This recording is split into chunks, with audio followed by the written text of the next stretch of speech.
বোমা নিয়ে আসছে যে আমাদের উপরে অ্যাটাক করছে, কুত্তার মতো আমাদেরকে পিটাইছে, কুকুরের মতো আমাদেরকে পিটানোর মানে কি? শান্তিপূর্ণ অবস্থায় ছিল, কেউ কিচ্ছু করে নাই।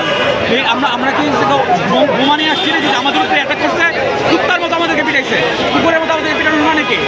আমরা আমাদের ন্যায্য দাবিগুলো নিয়ে আসছি। একটা দাবি অযৌক্তিক নয়।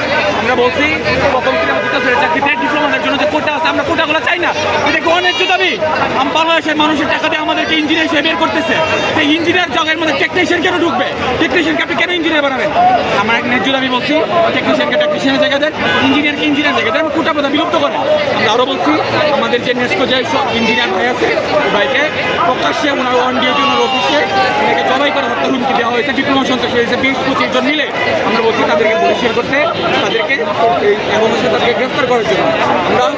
আমরা আমরা অনেক কিছু আমরা আন্দোলন করতেছি। আমাদের দাবিগুলোকে তারা রেসপন্সই করে নেই, আমরা তাদেরকে কোনো করে নেই। তারপরে আমরা এখানে আসছি, আসার পরে আমরা একদম নন ভায়োলেন্ট উপায়ে আমরা এখানে ছিলাম, কিন্তু এই পুলিশ কুকুরের মতো আমাদের উপরে আক্রমণ করছে, লাঠিচার্জ করছে। একজন বুয়েটের একটা ছেলেকে 6 জন পুলিশ মিলে পিটাইছে। এটার মানে কি?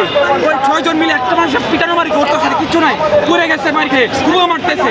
কিসের তো সহিংসতা, কিসের তো হিংসতা তাদের মনে? হাসিনার পুলিশ ওরা এখানে কিভাবে আছে? আমরা দেখতে পাচ্ছি এখানে বেশিরভাগ দূষণ এখনো এদের মধ্যে ভিতরে আছে। আমরা তো কোনো স্বৈরাচারী জিনিস তো আমরা করি নাই। আমরা এখানে অত্যন্ত ন্যায্য দাবি নিয়ে আসছি। আমাদের ন্যায্য দাবিগুলো মেনে নিলে হয়ে যেত। আমরা বলছি উপদেষ্টারা আমাদের সামনে এসে আমাদের দাবিগুলোকে মেনে নেয়, প্রজ্ঞাপন জারি করে।